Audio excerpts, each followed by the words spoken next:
Hello guys. यहाँ से हम लोग स्टार्ट करेंगे पेपर 2 के अंदर हम एंट्री करेंगे। ठीक है, तो पेपर 2 में हमारे पास दो पार्ट हैं। एक है हमारे पास इंडियन एंथ्रो और एक है हमारे पास ट्राइबल एंथ्रो। ठीक है, और दोनों मिलकर 250 नंबर बनाएंगे। ठीक है, 250 मार्क्स दोनों बना देंगे। ठीक है, तो हम लोगों को करना क्या है, हम लोगों को जो इंपॉर्टेंट कॉन्सेप्ट्स हैं पहले उसके बारे में बेसिक नॉलेज ले लेंगे। ठीक है, तो पहले जो वीडियोस रहेंगी, जो स्टार्टिंग की वीडियोस होंगी पेपर 2 की, वो पहले बेसिक्स में आपको बताऊंगा। ठीक है, पूरा सिलेबस खत्म करूंगा, बिल्कुल बेसिक फॉर्म में चलेगा जैसे अभी चल रहा है फिजिकल एंथ्रो में। पहले बेसिक हम काम करेंगे। बेसिक करने से क्या फ़ायदा होता है कि आप कोई भी क्वेश्चन आता है तो उसकी आपके पास एक स्टोरी लाइन पता होती है। ठीक है, कि आंसर को किस डायरेक्शन में फ्रेम करना है या फिर क्वेश्चन किस तरीके से पूछा गया है। ठीक है, आप उस डायरेक्शन में सोच पाते हैं। ठीक है, इसीलिए आपको पहले बेसिक में करा रहा हूँ। ठीक है, बेसिक कंप्लीट होने के बाद आपको एडवांस हम कराएंगे। जैसे आपने ग्रुप में, पेड ग्रुप में, जो इंडियन एंथ्रो का मैंने आपको पार्ट 1 दिया है, 40 पेज के आसपास होगा, 40 से 50 पेज। अब वो पार्ट 1 जो है वो एडवांस नोट्स हैं। ठीक है, अभी आपके ग्रुप में कुछ बेसिक नोट्स आएंगे। बेसिक नोट्स में थोड़ी हैंड राइटिंग बेकार है, ठीक है, लेकिन मैं समझा अच्छे से दूंगा। ठीक है, तो पहले बेसिक नोट्स को हम कवर करेंगे। ठीक है, 20 लेक्चर्स होंगे, छोटे लेक्चर्स होंगे, जल्दी कंप्लीट हो जाएंगे। ठीक है, उनको करने के बाद आपका पीसीएस लेवल का तक का काम हो जाएगा, लेकिन यूपीएससी में एडवांस लेवल पे हमें जाना पड़ेगा। ठीक है, थोड़ा सा और आगे बढ़ेंगे, 1 स्टेप फर्दर। ठीक है, तो पहले हम लोग बेसिक अंडरस्टैंडिंग को डेवलप करेंगे। आपने ट्राइबल एंथ्रोपोलॉजी के 6 लेक्चर्स हमारे पास पढ़े हुए हैं ऑलरेडी, वो बेसिक्स ही हैं। ठीक है, ठीक है, तब भी मैं आपको दोबारा से बता दूंगा पूरा। ठीक है, तो उसकी टेंशन मत लीजिएगा। तो जो कॉन्सेप्ट्स हम लोग करने जा रहे हैं, जो टॉपिक्स हम लोग करने जा रहे हैं, पहले मैं आपको थोड़ा थोड़ा बता देता हूँ। देखो, एक तो हमें करना होगा archaeology, Indian archaeology, Indian pre history. ठीक है, अभी मैंने प्री हिस्ट्री खत्म किया है, उसके तुरंत बाद मैंने इंडियन एंथ्रो मैंने आज से स्टार्ट कर दिया है। ठीक है, लेकिन प्री हिस्ट्री अभी हम नहीं पढ़ेंगे। ठीक है, पहले हम लोग कुछ स्टेप बाय स्टेप चलेंगे। ठीक है, जो पेपर 2 जिस डायरेक्शन में बोलता है करने के लिए। ठीक है, उसके बाद हमको डेमोग्राफिक प्रोफाइल ऑफ इंडिया में पढ़ना होगा। हमको ethno archaeology of India, ethno archaeology in India पढ़ना पड़ेगा, इथनो आर्कोलॉजी। ठीक है, फिर हम पढ़ेंगे ट्रेडिशनल इंडियन सोशल सिस्टम पढ़ना पड़ेगा, जिसमें आप लोग वर्णाश्रम, पुरुषार्थ, कर्मा धर्मा, रीबर्थ, रीनास, ठीक है, Hindu joint family system, caste system in India के बारे में पढ़ेंगे। ठीक है, वर्ना, ठीक है, हाउ कास्ट इज यूनिक। ठीक है, और फिर जो मोबिलिटी है, सोशल मोबिलिटी का कॉन्सेप्ट है। ठीक है, फीचर्स ऑफ द कास्ट है, डोमिनेंट कास्ट क्या है, ट्राइब कास्ट कंटिन्यूम क्या है, इनके बारे में जानेंगे। फिर हम पढ़ेंगे सेक्रेट कॉम्प्लेक्स, नीचे मैन स्पिरिट कॉम्प्लेक्स के बारे में पढ़ेंगे। ठीक है, impact of Buddhism and Jainism, Islam, Christianity on Indian society, उनके बारे में इंडिविजुअली हम जानेंगे। ठीक है, फिर इंडियन विलेज के बारे में पढ़ेंगे हम लोग, विलेज स्टडीज इन इंडिया पढ़ेंगे पूरी, सेटलमेंट पैटर्न्स क्या हैं, जजमानी सिस्टम क्या है। ठीक है, फिर हम लोग रिलीजियस और लिंग्विस्टिक माइनॉरिटीज़ के बारे में बात करेंगे, Hindu caste like structure minorities in India की बात करेंगे, process of social cultural change in India के बारे में बात करेंगे। फिर इंडियन सोसाइटी में लिटिल ट्रेडिशन, ग्रेट ट्रेडिशन के बारे में बात करेंगे, यूनिवर्सलाइजेशन, पैरोकियलाइजेशन के बारे में बात करेंगे, संस्कृताइजेशन एंड वेस्टर्नाइजेशन के बारे में बात करेंगे। ठीक है, तो ये सब हम करेंगे। लेकिन उससे पहले जहाँ से हम लोग स्टार्टिंग करेंगे इस पेपर की, ठीक है, इंडियन एंथ्रो की। ठीक है, अभी मैं ट्राइबल की बात नहीं कर रहा हूँ, इंडियन एंथ्रो की। तो वो स्टार्टिंग होगी ग्रोथ ऑफ इंडियन एंथ्रोपोलॉजी के बारे में हम जानेंगे। ठीक है, कहाँ से ग्रोथ हुई है इंडियन एंथ्रोपोलॉजी की, और आज हम यहाँ तक पहुँचे हैं वो कैसे पहुँचे हैं। ठीक है, जब हम ये बता देंगे आपको, तो फिर कुछ एंथ्रोपोलॉजिस्ट आएंगे जिन्होंने कुछ काम किया है एंथ्रोपोलॉजी में, जैसे एम.एन. श्रीनिवास हैं, सॉरी, हाँ, एलपी विद्यार्थी हैं। ठीक है, अब इन्होंने कुछ काम किए हैं। ठीक है, तो कुछ कॉन्सेप्ट्स दिए हैं, डोमिनेंट कास्ट हो गया हमारे पास बुक व्यू फील्ड व्यू हो गया, ये छोटे मोटे कॉन्सेप्ट्स हैं, इनके बारे में इंट्रोड्यूस मैं कर दूंगा। लेकिन इसके बाद जब ये कॉन्सेप्ट्स जब इंट्रोड्यूस हो जाएंगे, फिर हम धीरे धीरे करके अपने टॉपिक्स को खोलेंगे। ठीक है, तो ये हमारे पास पेपर 2 का पार्ट 1 है इंडियन एंथ्रोपोलॉजी का। जब ये खत्म हो जाएगा तब हम सेकंड पार्ट ट्राइबल एंथ्रोपोलॉजी में घुसेंगे। ठीक है, ट्राइबल एंथ्रोपोलॉजी में पूरा हम पढ़ेंगे tribal situation in India, problem of tribal communities, forest developmental projects and the impact on tribals के बारे में पढ़ेंगे। ट्राइबल्स का किस तरह से एक्सप्लॉयटेशन हो रहा है और डिप्राइवेशन है, गवर्नमेंट के एफर्ट्स क्या हैं ट्राइबल्स का एक्सप्लॉयटेशन और डिप्राइवेशन को रोकने के लिए। ठीक है, गवर्नमेंट की सोच क्या है, इंडियन एंथ्रोपोलॉजिस्ट की डिमांड क्या है। ठीक है, कंटेम्प्रेरी ट्राइबल इशूज़ क्या हैं, और ट्राइबल एडमिनिस्ट्रेशन की हिस्ट्री क्या है। ठीक है, ब्रिटिश रूल के दौरान क्या हुआ था, कि फॉरेस्ट रेगुलेशंस किस तरीके से अपने आप को इवॉल्व कराए हैं, रीजनलिज्म कम्युनलिज्म के बारे में बात करेंगे, इंडियन सोसाइटी का थोड़ा छोटा मोटा टच हम देंगे, कम्युनलिज्म की बात करेंगे, रीजनलिज्म की बात करेंगे, इथनो पॉलिटिकल मूवमेंट्स की बात करेंगे, कट छट के अलग होने की टेंडेंसी के बारे में बात करेंगे, ethnographic profiles of some important Indian tribes के बारे में बात करेंगे, जैसे थारू हो गया, यूपी में थारू इंपॉर्टेंट है, तोराव हो गया, खासीस हो गया, चेंचू हो गया, ठीक है, जुआंग हो गया, ये सब हम पढ़ेंगे। ठीक है, तो ट्राइबल जो इश्यूज हैं उसके बारे में हम थोड़ी सी बात करेंगे बेसिक्स में, थोड़ी मतलब इतनी बेसिक होगी कि आप जो है जो क्वेश्चंस आएंगे उसको आप डील कर लेंगे। डील मतलब इन द सेंस अगर 15 नंबर का क्वेश्चन है तो 7-8 नंबर का आप डील कर लेंगे। एडवांस नोट्स कराने से फ़ायदा ये होता है कि कुछ केस स्टडीज़ एक्स्ट्रा मैं ऐड ऑन करता हूँ जो ड्यू प्रोसेस में कलेक्ट की गई हैं या फिर कंटेम्प्रेरी कलेक्ट की गई हैं, कुछ करंट की चीज़ें होंगी। ठीक है, तो इसीलिए थोड़ा सा डिले करके हम पहले बताते हैं। पहले आपको बेसिक हम बताएंगे। ठीक है, तो पेपर 2 जो है उसका बेसिक पार्ट में खोलने जा रहा हूँ। लगभग 20 लेक्चर्स होंगे, ये बेसिक्स खत्म होंगे, उसके बाद आपको ये फील होना स्टार्ट हो जाएगा कि पेपर 2 में मार्क्स गेन करना इज नॉट दैट टफ जितना पेपर 1 में होता है। पेपर 1 में बहुत काम करना पड़ता है तब जाके नंबर्स गेन होते हैं। पेपर 2 बहुत फास्ट कवर हो सकता है और उसमें मेहनत करें तो नंबर भी बढ़ते हैं। ठीक है, चलिए स्टार्ट करते हैं विलंब ना करते हुए। कुछ वीडियोस ऑलरेडी हैं, लेकिन अब जो वीडियोस मैं आपको दूंगा आप बिल्कुल जीरो से स्टार्ट करिएगा, बिल्कुल फ्रेश स्टार्ट करिएगा। ठीक है, इंडियन एंथ्रोपोलॉजी की जो एकदम फ्रेश स्टार्टिंग है वो यहाँ से हम करेंगे। अभी तक जो आपको मैंने बोर्ड पे समझाया था पिछले साल, ठीक है, उसको मत देखिएगा। ठीक है, अगर देख लिया है तो दिमाग में रखिएगा। ठीक है, वहीं से हम स्टार्ट कर रहे हैं, वही बेसिक्स है हमारा। ठीक है, और जब ये कंप्लीट हो जाएगा पूरा, ठीक है, 20 लेक्चर्स मैं आपको करा दूंगा बेसिक्स के। ठीक है, उसके बाद आपके पास स्टार्ट होगा एडवांस्ड।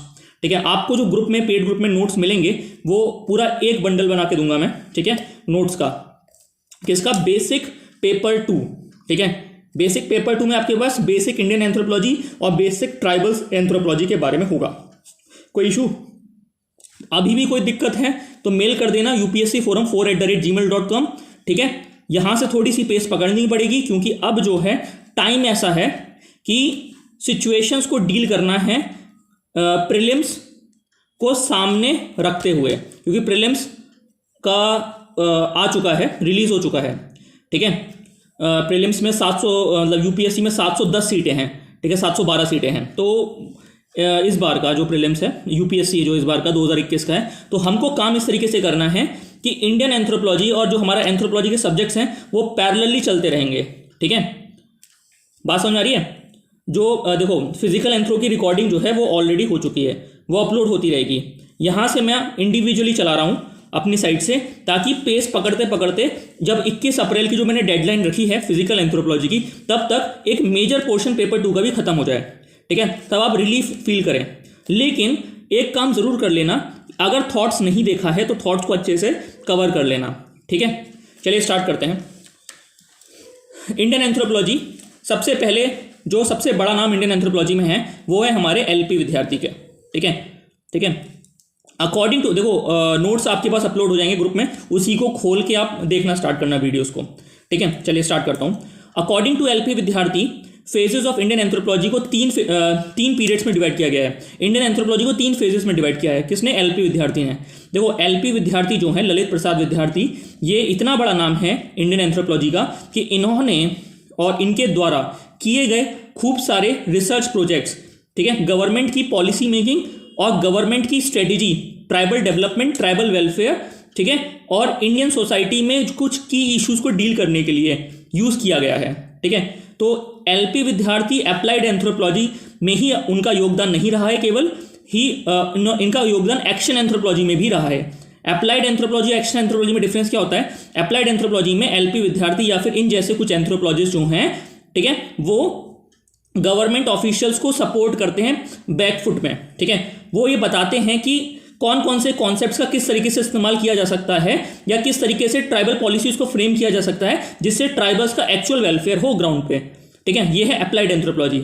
इसमें जो पिक्चर में होते हैं वो होते हैं executive, government machinery is in picture. लेकिन एक्शन एंथ्रोपोलॉजी में जो एंथ्रोपोलॉजिस्ट होते हैं वो पर्दे के पीछे काम नहीं करते हैं, वो सामने आते हैं, वो गवर्नमेंट की पोजीशंस में अपना रोल अदा करते हैं। ठीक है, गवर्नमेंट उनको चेयरमैन बनाती है या फिर गवर्नमेंट किसी एग्जीक्यूटिव कमेटी में उनको बड़ी पोजीशन देती है ताकि वो अपनी सूझबूझ से किसी ट्राइबल सोसाइटी या फिर किसी इंडिविजुअल सोसाइटी के वेलफेयर के लिए डायरेक्ट काम कर सकें।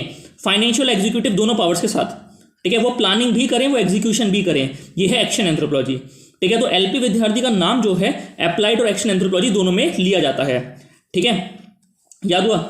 कामरे प्रोजेक्ट ओरांव के बारे में एक है कामरे प्रोजेक्ट, इसके बारे में जानना एलपी विद्यार्थी का काम रहा है, ठीक है, कोई दिक्कत नहीं।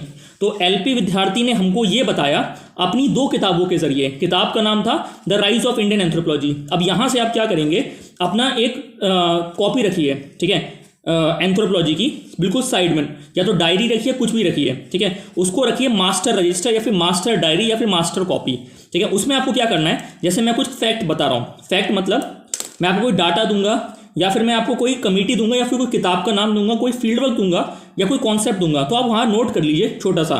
जैसे the rise of Indian anthropology एक किताब है, एलपी विद्यार्थी के द्वारा लिखी गई, ठीक है, तो इस किताब को नोट कर लीजिए, the rise of Indian anthropology has been written by L P Vidyarthi, ठीक है। तो अब आपको करना क्या होगा, आपको 2-4 पन्ने केवल बुक्स के लिए छोड़ दीजिए, फिर 10-15 पन्ने केवल डेटा के लिए छोड़ दीजिए, जो मैं ट्राइवल में दूंगा आगे आपको, ठीक है। इस तरीके से आपको कुछ कुछ पेजेस फ्रेम करने हैं अपने अकॉर्डिंग, ताकि मैं आपको कुछ डाटा दूंगा, कुछ फैक्ट्स दूंगा, एंड में जब ये लेक्चर्स खत्म हो जाएंगे 50-60 पेज के आपके डाटा तैयार होंगे, उनको फीड करने से नंबर मिलता है, ठीक है। आप किसी एंथ्रोपोलॉजिस्ट ने कुछ बोला है, बड़ी बात, ठीक है, अब वो जब आप कोट करेंगे तो उसके बारे में बहुत अच्छा लगता है, ठीक है। जैसे डीएन मजुमदार ने बोला था कोन्याक नागा में, we can not leave tribals just on the basis of their own culture, मतलब अगर कोई कल्चर बहुत खराब है, ठीक है, तो हम ट्राइबल्स को उस गलत कल्चर्स के साथ रहने के लिए मजबूर नहीं कर सकते या फिर रहने के लिए नहीं छोड़ सकते हैं। If the culture is wrong then we must take efforts to help them to come out of this culture, ठीक है। जैसे कोन्याक नागा में हेड हंटिंग एक कल्चर था,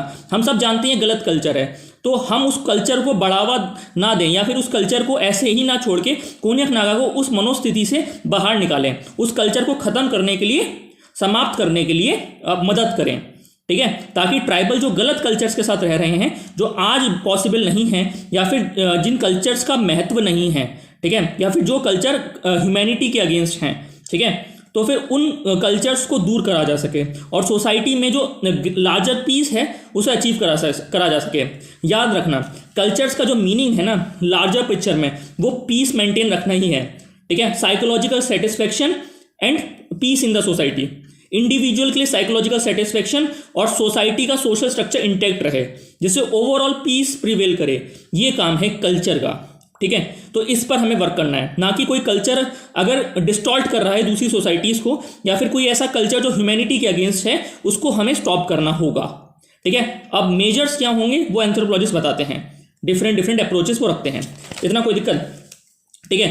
तो फिर 3 फेजेस हैं, formative phase, constructive phase, analytical phase, 3 phases हो गई। फॉर्मेटिव फेज जो है 1774 से 1919 तक है, कंस्ट्रक्टिव फेज 1920 से 1949 तक है, एनालिटिकल फेज 1950 से आज तक है, ठीक है। तो ये 3 फेजेस चल रही हैं, फॉर्मेटिव फेज, कंस्ट्रक्टिव फेज और एनालिटिकल फेज, यहाँ तो कोई दिक्कत। अब देखिए ये एलपी विद्यार्थी ये बता रहे हैं कि इंडियन एंथ्रोपोलॉजी जो है वो डेवलप कैसे हुई है, ठीक है। डेवलप कैसे हुई है कि सबसे पहले इनिशिएशन फेज है, इनिशिएशन फेज मतलब कि एंथ्रोपोलॉजी जो है उदय करेगी भारत में, ठीक है। एंथ्रोपोलॉजी है क्या, anthropology is a holistic study of man with respect to social, economic, political, biological, cultural point of view, ठीक है। किसका, मैन का, मैन को केंद्र बिंदु में रखना है और उसके बारे में स्टडी करनी है, ठीक है। तो फॉर्मेटिव फेज क्या है, फॉर्मेटिव फेज जो है एंथ्रोपोलॉजी के बारे में किस तरीके से डिपार्टमेंट जो है, किस तरीके से स्टडीज जो हैं वो उदय कर रही थी, ठीक है। बात समझ में आई, मैं बताऊंगा आगे जाके। फिर उसके बाद आता है कंस्ट्रक्टिव फेज, ठीक है। कंस्ट्रक्टिव फेज 1920 से 1949 में, ठीक है। उसके बाद आता है एनालिटिकल फेज, इतना क्लियर हुआ 1950 के बाद, ठीक है। चलिए स्टार्ट करते हैं। राइज ऑफ इंडियन एंथ्रोपोलॉजी में 2 वॉल्यूम्स लिखे हैं बाय एलपी विद्यार्थी। फॉर्मेटिव फेज जो सबसे पहला स्टार्ट हुआ 1774 से 1919 तक, ठीक है। अब पढ़िए इसको। The beginning of Indian anthropology is traced to the establishment of Asiatic society of Bengal in 1774, ठीक है। अब ये कहानी स्टार्ट होती है 1774 से, ठीक है। 1774 में एशियाटिक सोसाइटी ऑफ बंगाल की स्थापना रखी गई, ठीक है। और इसकी स्थापना रखी थी ओरिएंटलिस्ट लोगों ने। ओरिएंटलिस्ट वो लोग होते हैं जो पास्ट की चीज़ों को महत्व देते हैं, ठीक है। मतलब हम लोग पास्ट के कल्चर्स को स्टडी करेंगे, अपने फ्यूचर के और अपने आज के, प्रेजेंट और फ्यूचर के एग्जिस्टेंस को या फिर अपने फ्यूचर के पाथ को ट्रेस करने के लिए, ठीक है, इसकी समझ डेवलप करना है, ठीक है। आज जो हम हैं, जो आज हमारे पास कल्चर्स हैं, जो आज हम जिस तरीके से रह रहे हैं, ठीक है, जो आज हमारा एग्जिस्टेंस है, उसका रियल मीनिंग क्या है, वो उसकी खोज हम पास्ट में ढूंढते हैं।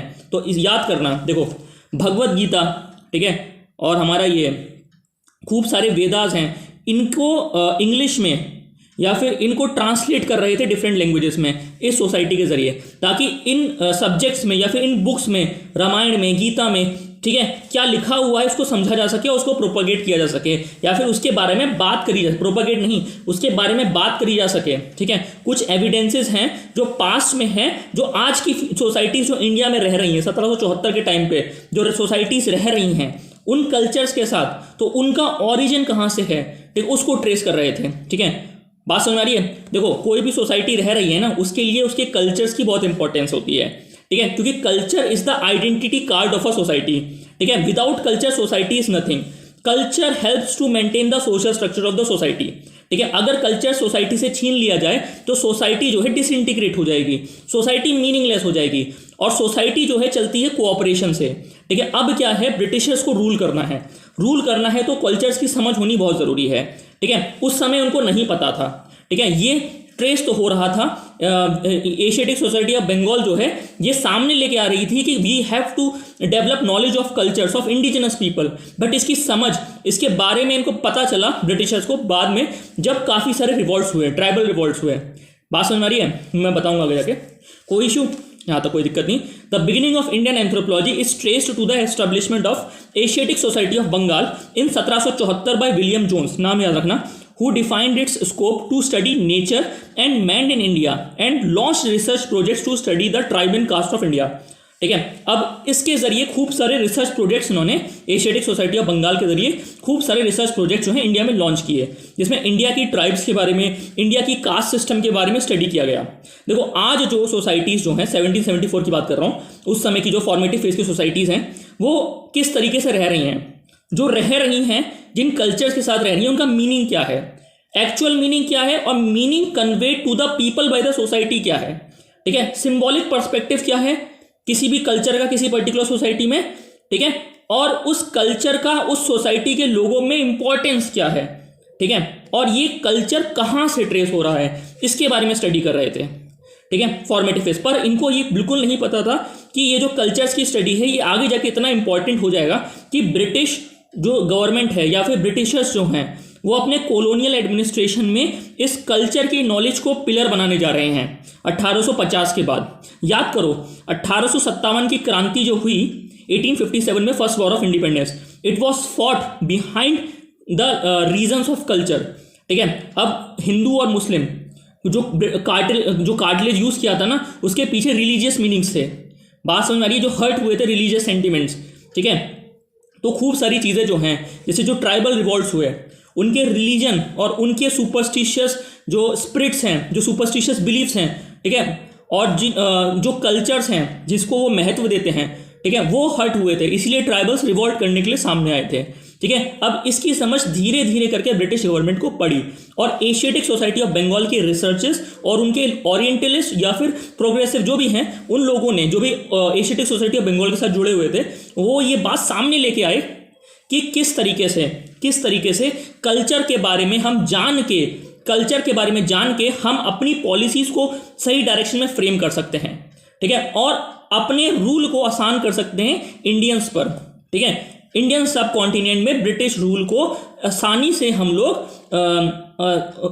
कंसोलिडेट कर सकते हैं if we have a sound knowledge of the culture for of the people of the indigenous people of India. इतना क्लियर हुआ? तो ये बात थी, इस बात को समझा किसने? ब्रिटिशर्स ने। इसीलिए 1853 में 1853 में डिपार्टमेंट ऑफ कॉलोनियल एडमिनिस्ट्रेशन पहली बार खोला गया ऑक्सफोर्ड यूनिवर्सिटी में, यूके। ठीक है, बात में जिसका बाद में नाम पड़ा डिपार्टमेंट ऑफ एंथ्रोपोलॉजी। ठीक है, तो यहां से स्टोरी निकल के आ रही है। ठीक है, अब आगे बढ़ते हैं। Foundation of Indian anthropology was led by anthropologically oriented British administrators such as O'Malley, Dalton, Briggs, Campbell and most importantly sir Herbert Risley. ठीक है, बात समझ आ रही है? अब क्या था, जब ये बात सामने आ गई कि we have to develop a knowledge of culture. ठीक है, और कल्चर किसका? इंडिया के लोगों का। ठीक है, क्योंकि आपको रूल करना है इंडिया के लोगों पर। ठीक है, तो उस कल्चर की नॉलेज को इम्पार्ट करना पड़ेगा ब्यूरोक्रेट्स पे। ठीक है। अब ब्यूरोक्रेट्स किस तरीके के, आईसीएस ऑफिसर्स, ठीक है, ताकि वो इस नॉलेज के साथ, ठीक है, जाके इसको यूज करके, ठीक है, कुछ ऐसी पॉलिसीज फ्रेम करें जिससे गवर्नमेंट का रूल आसान हो जाए लोगों पर, और कोई फ्यूचर में कोई रिवॉल्ट आता है, भले वो कल्चर के जरिए हो या फिर कल्चर के मतलब या तो वो नेशनलिस्ट होगा, ठीक है, या फिर वो कल्चर का आड़ लेके होगा। बात समझ में आ रही है? तो आपको यूज करना आना चाहिए कि किस तरीके से आप जो है इन मूवमेंट्स को क्रश करोगे अपने रूल को स्ट्रेंथिफाई करने के लिए। जैसे याद करो, रिस्ले ने बनाई थी एक policy, divide and rule policy, ठीक है। ये अनऑफिशियली है, ऑफिशियली ऐसा कुछ नहीं है, अनऑफिशियली बोला जाता है कि डिवाइड एंड रूल पॉलिसी जो है it was formulated bye sir Herbert Risley. Sir Herbert Risley इतना बड़ा नाम है इंडियन एंथ्रोपोलॉजी में कि अगर इनकी सोच, ठीक है, या फिर इनका जो देखो, सर हर्बर्ट रिस्ले जो है वो ब्रिटिश आईसीएस ऑफिसर थे, ठीक है। He was trained in department of ये कॉलोनियल एडमिनिस्ट्रेशन, ठीक है, ऑक्सफोर्ड यूनिवर्सिटी। क्योंकि आईसीएस जब आप पढ़ लेंगे, आईसीएस जब पास कर लेंगे तो ये इंपॉर्टेंट, ये मैंडेटरी बना दिया गया that you have to do a course in this department of colonial administration, ठीक है। तो जब हर्बर्ट रिस्ले या फिर इनके जैसे लोग, ओ माली, डाल्टन, ब्रिग्स, कैम्पबेल, ये लोग जाते थे, ठीक है, अपनी ट्रेनिंग को कंप्लीट करने के लिए, ट्रेनिंग मॉड्यूल को कंप्लीट करने के लिए, तो इनका जो झुकाव है, इनकी जो सोच है इंडियन कल्चर्स की तरफ, वो थोड़ा सा टिल्ट हो जाते हैं, ठीक है। बात समझ रही? अब टिल्ट इस सेंस में मत समझना, टिल्ट मतलब कि they develop interest to work in this direction, ठीक है।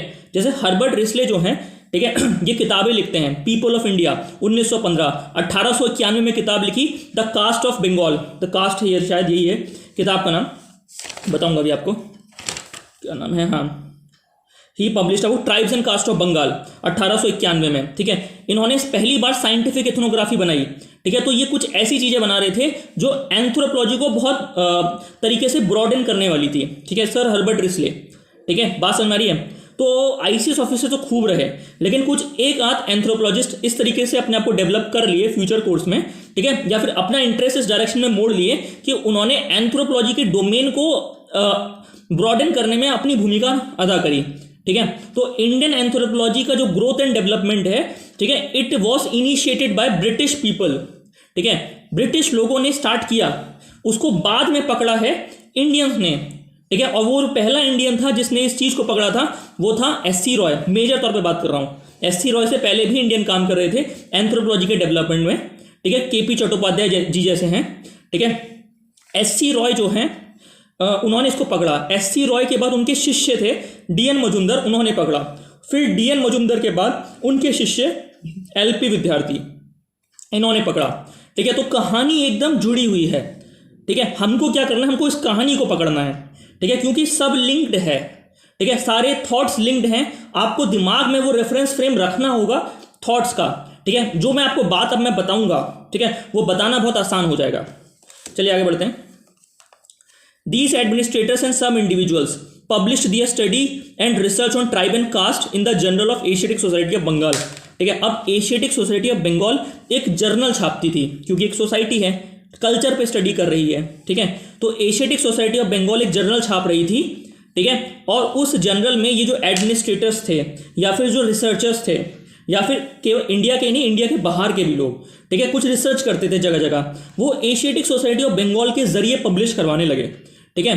तो ये बहुत इंपॉर्टेंट जो है बॉडी बनती जा रही थी। और सबसे बड़ी बात, ये इस बॉडी को ओरिएंटलिस्ट लोगों का हाथ था कि ओरिएंटलिस्ट कौन है, जो लोग पास्ट को इंपॉर्टेंस देते हैं। जैसे हमारे वॉरेन हेस्टिंग्स साहब थे, ठीक है, पहले गवर्नर जनरल ऑफ बंगाल, ठीक है। तो ये पास्ट को बहुत ज़्यादा ये कहते थे कि हमको क्या करना है, हमको पास्ट की स्टडी करनी है, क्योंकि पास्ट इज इंपॉर्टेंट। अगर हम पास्ट को नहीं जानेंगे तो प्रेजेंट और फ्यूचर को अच्छी तरीके से नहीं जी पाएंगे, ठीक है। तो जब जब ब्यूरोक्रेट्स या फिर जब जब टॉप पोजीशंस में या फिर कंपनी के उच्च अधिकारी ओरिएंटलिस्ट सोच रखने वाले लोग हुआ करते थे, तब अच्छी खासी फंडिंग मिलती रही है एशियाटिक सोसाइटी ऑफ बंगाल को, ठीक है। और एशियाटिक सोसाइटी ऑफ बंगाल की जैसी फंडिंग स्ट्रॉन्ग होती थी, तब रिसर्च पेपर्स भी वो ज़्यादा छापने की कोशिश करता था या फिर काफ़ी सारे रिसर्चेस को वो फाइनेंस करता था, जिसके ज़रिए जो एंथ्रोपोलॉजिस्ट हैं या फिर जो ब्यूरोक्रेट्स हैं जो एंथ्रोपोलॉजिकली ओरिएंटेड हैं वो जाते थे और कोशिश करते थे कि कल्चर्स का रियल मीनिंग ढूंढ के लाया जा सके इंडियन सोसाइटीज़ में से, ठीक है। और फिर उनकी जो केस स्टडीज़ हैं या फिर उनके जो रिसर्च आउटलुक्स हैं उसको एशियाटिक सोसाइटी ऑफ बंगाल के ज़रिए पब्लिश करने की कोशिश करते थे, ताकि इसके ज़रिए पॉलिसी मेकिंग में कुछ इनपुट्स लिए जा सकें या फिर कुछ ऐसी चीज़ों को उजागर किया जा सके जिससे बस देखो, ऐसा मत सोचना कि सारे जो ब्रिटिशर्स हैं वो इंडिया के अगेंस्ट वर्क कर रहे हैं या फिर केवल ब्रिटिश कॉलोनियल एडमिनिस्ट्रेशन को कंसोलिडेट करने की दिशा है, ठीक है। कुछ ब्रिटिश इंडिविजुअल्स ऐसे भी हैं जो एम्पैथेटिक एटीट्यूड रखते हैं ट्राइबल्स के प्रति, ठीक है, इंडियन सोसाइटीज़ के प्रति, ठीक है, वो मैं आपको बताऊंगा। क्लियर हुआ? चलिए अब आगे बढ़ते हैं। तो अपनी ये जर्नल्स रिसर्च में छापते थे एशियाटिक सोसाइटी ऑफ बंगाल 1784 में, ठीक है। अब जब तक ये था तब तक था, उसके बाद एससी रॉय एक बड़ा नाम आया, ठीक है। कब? 1915 के बाद ही, 1915 के आसपास ही एससी रॉय एक बड़ा नाम था, ठीक है। जो सर हर्बर्ट रिस्ले थे, चूंकि उनकी जो रिसर्च थी वो काफ़ी ज़्यादा थी, ठीक है, लेकिन उनका जो वर्क था वो for the people of India नहीं था, ठीक है। In many instances his work went against the people of India and their nationalistic sentiments, ठीक है। जैसे एससी रॉय ने, सर हर्बर्ट रिस्ले की बात कर रहा हूँ। सर हर्बर्ट रिस्ले ने, कहा जाता है कि लॉर्ड कर्जन को, ठीक है, ये बोला था कि आप जो है बंगाल को डिवाइड कर दीजिए, ठीक है, ताकि जो नेशनलिस्ट सेंटिमेंट्स हैं, ठीक है, वो जो है उसको कर्ब करा जा सके, ठीक है। जिस समय लॉर्ड कर्जन ने स्टेप लिया था उस समय उनका home secretary sir Herbert Risley ही थे, ठीक है। इतना क्लियर हुआ? तो ये बात मैं कर रहा था, ठीक है। तो चूंकि सर हर्बर्ट रिस्ले ने बहुत सारा काम किया है, 1891 में the tribe and caste of Bengal, उसके बाद साइंटिफिक अप्रोच इन इथनोग्राफी, ठीक है, बात सुना रहे? साइंटिफिक अप्रोच किस तरीके से एंथ्रोपोमेट्रिक इंडेक्सेस लिया जाएंगे, नेजल इंडेक्स और सेफलिक इंडेक्स हैं, ये आगे जाके रिफाइन हुए, लेकिन स्टार्टिंग इन्होंने कर दी थी, ठीक है। किस तरीके से मेजरमेंट्स के जरिए, जो फेशियल मेजरमेंट्स है उसके जरिए हम बताएंगे कि किस तरह के रेशियल पैटर्न्स इंडिया में हैं। जो 7 रेशियल क्लासिफिकेशन रिस्ले की है वो बहुत इंपॉर्टेंट है। तो ये खुद सोचो 1890 में कोई एक इंसान इस तरह के काम कर रहा था, इंडिया में रेशियल पैटर्न्स को समझने की कोशिश कर रहा था और कुछ अपनी एनालिसिस देने की कोशिश कर रहा था, ठीक है। उसके बाद उन्होंने एक लिखी द पीपल ऑफ इंडिया। ये जो किताब 1915 में रिस्ले भाई साहब ने लिखी, ये किताब इतनी इंपॉर्टेंट थी कि पहले तो डिपार्टमेंट ऑफ कॉलोनियल एडमिनिस्ट्रेशन में ट्रेनिंग होती ही थी, ठीक है। फिर ये किताब इतनी इंपॉर्टेंट हो गई कि ट्रेनिंग मॉड्यूल में पीपल ऑफ इंडिया को पढ़ना बहुत ज़रूरी हो गया 1915, ठीक है। It was included in the syllabus, ठीक है, to train the British ICS officer. तो इतना बड़ा रिपोर्ट था, ठीक है, किसका? सर हर्बर्ट रिस्ले का। तो सर हर्बर्ट रिस्ले ने काम बहुत किए इंडियन एंथ्रोपोलॉजी को, और कहा जाता है कि सबसे ज़्यादा काम इन्होंने ही किया, लेकिन फादर ऑफ इंडियन एंथ्रोपोलॉजी इनको नहीं दिया गया।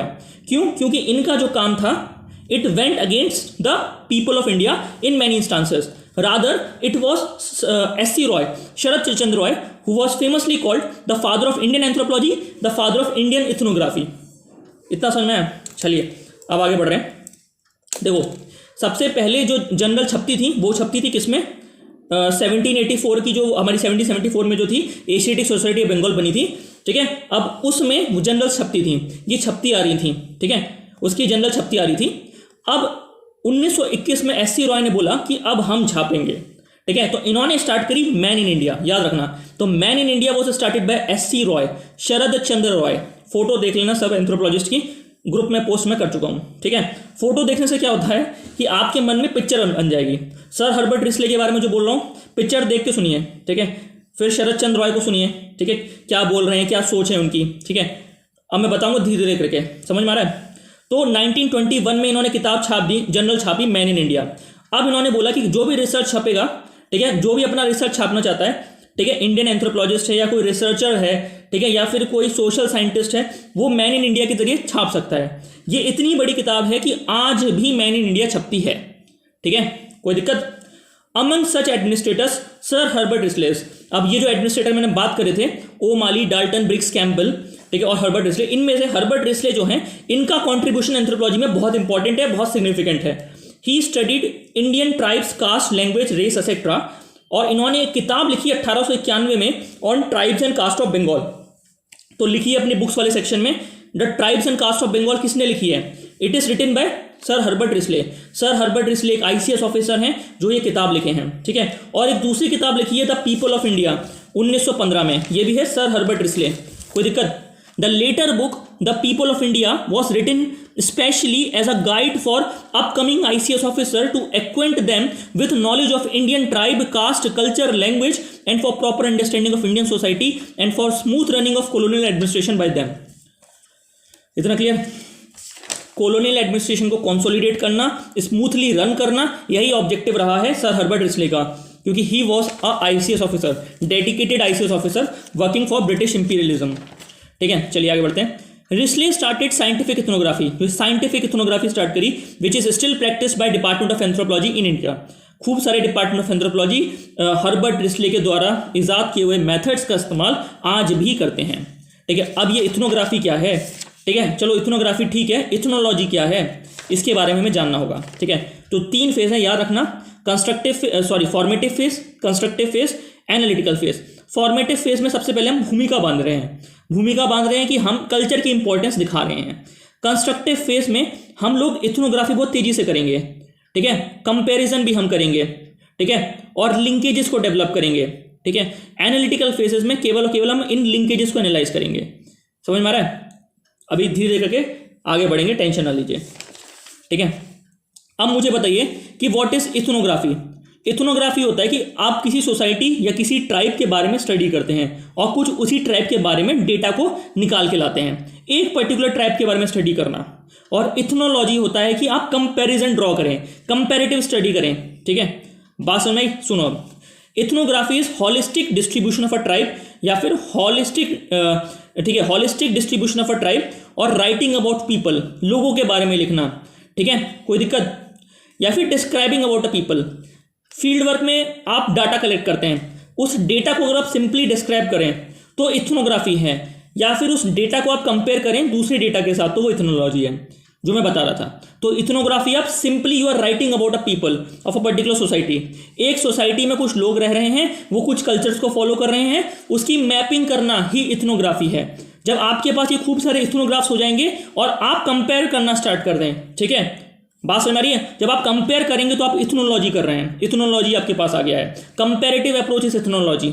कोई दिक्कत? चलिए, However, Risley's purpose of study of Indian tribe and culture was not to benefit Indian people, but to serve the need of colonial administration, जो मैं बोल चुका हूँ। ठीक है, इंडियन पीपल को सर्व करना नहीं था, बट टू सर्व ना, उनका जो ऑब्जेक्टिव था, जो रिसर्च वो कर रहे थे, it was not to benefit Indian people but to serve the need of colonial administration. जो भी काम उन्होंने किया, ठीक है, वो British, obviously because he was a servant to the British government. ठीक है, इसीलिए उनका जो भी रिसर्च है या फिर जो भी उनका काम है वो कॉलोनियल एडमिनिस्ट्रेशन को सर्व करने के लिए ही था। बात समझ रही है? ठीक है, इट वॉज रिस्ले, जो मैं बोल रहा था, who suggested Lord Curzon to divide Bengal on religious lines in 1905, ठीक है, which became the national movement. तो ये डिवाइड एंड रूल यहां से ट्रेस हो रहा है। ठीक है, in Risley's words, Bengal united is a power, but Bengal divided will pull in several different ways. ठीक है, कोई दिक्कत? One of their major objective is to split up and thereby become मतलब बंगाल को तोड़ देना, ठीक है, and thereby become a solid body of opponent to the prevent to our rule. ठीक है, उनका जो मेजर ऑब्जेक्टिव ये था कि किसी भी तरीके से बंगाल को तोड़ा जाए और बंगाल को एकत्रित ब्रिटिश गवर्नमेंट के अगेंस्ट एक बड़ा यूनाइटेड फोर्स ना बने। ठीक है, जैसे बंगाल में नेशनलिस्ट फीलिंग्स बहुत ज़्यादा हो रही थी, तो उन्होंने ये बोला कि अगर हम यहाँ के लोगों को आपस में ही लड़ा दें, किस तरीके से? उनके कल्चर के बेसिस पे, कल्चर मतलब हिंदू वर्सेस मुस्लिम, ठीक है, या फिर लैंग्वेज के बेसिस पे, ठीक है, तो हम क्या करेंगे? हम अपने पर्पस को सर्व करके ले जाएंगे। ठीक है, हम उनका यूनाइटेड अपोजिशन रोक सकते हैं if we are able to divide them. ठीक है, भले ही वो पॉलिटिकल बाउंड्री ही क्यों ना हो। ठीक है, तो फिर वो यही अप्रोच को लेते आए हैं। ठीक है, माइनॉरिटीज को मेजोरिटी के विरुद्ध करते थे। ठीक है, हिंदूज को मुस्लिम के अगेंस्ट। ठीक है, और जो छोटे छोटे को दिखते हैं ना, क्रिश्चियनिटी हो गया, सिख हो गया, SC STs हो गए। ठीक है, अब कुछ कुछ कुछ कुछ कुछ करते थे, मतलब कुछ ऐसी पॉलिसी लाते थे, जैसे मैं बता रहा हूँ ना, जैसे था कम्युनल अवार्ड था, ठीक है। अब क्या होता था कि एक बड़ी सोसाइटी है या फिर इंडिया ऐसा बड़ा नेशन है, उसमें आप क्या कर रहे हैं, माइनॉरिटीज़ को अपीस कर रहे हैं, ठीक है। माइनॉरिटीज़ को अपीस करने से क्या होगा, आप जो है क्लैश लेके आएंगे, जो मेजॉरिटी वर्सेस माइनॉरिटीज़ हैं, जो रियल इशू है उससे आप भटक जाएंगे, ठीक है, और आपका पर्पस सर्व हो जाएगा। लेकिन कब तक, ये क्वेश्चन था, ठीक है। इतना क्लियर हुआ, चलिए आगे बढ़ते हैं। तो Risley was the home secretary at that time. This is the reason that despite a lot of contribution in Indian anthropology, Risley is not regarded as father of anthropology. In fact, it is Sarat Chandra Roy who is acknowledged as father of Indian anthropology. जो मैं बोल रहा हूँ, ठीक है, अब इतना clear हुआ। अब हम बात करेंगे Sarat Chandra Roy father of Indian anthropology आखिर हैं कौन, ठीक है। हमने इनको इतना बड़ा नाम क्यों दे दिया, ठीक है। वैसे दिया नाम फादर ऑफ इंडियन एंथ्रोपोलॉजी का जो उपाधि है ये G.H. हट्टन ने दी थी 1939 में, ठीक है। बट हमारे लिए फादर ऑफ इंडियन एंथ्रोपोलॉजी क्यों है, इनके बारे में हम जानते हैं। तो शरद चंद्र रॉय, देखो, he is a very important Indian anthropologist of formative phase, ठीक है। as a lawyer in Ranchi, he was practicing in commissionerate court in Ranchi, ठीक है। देखो क्या था, कोर्ट था, ठीक है, ये कोर्ट में लॉयर थे, ठीक है।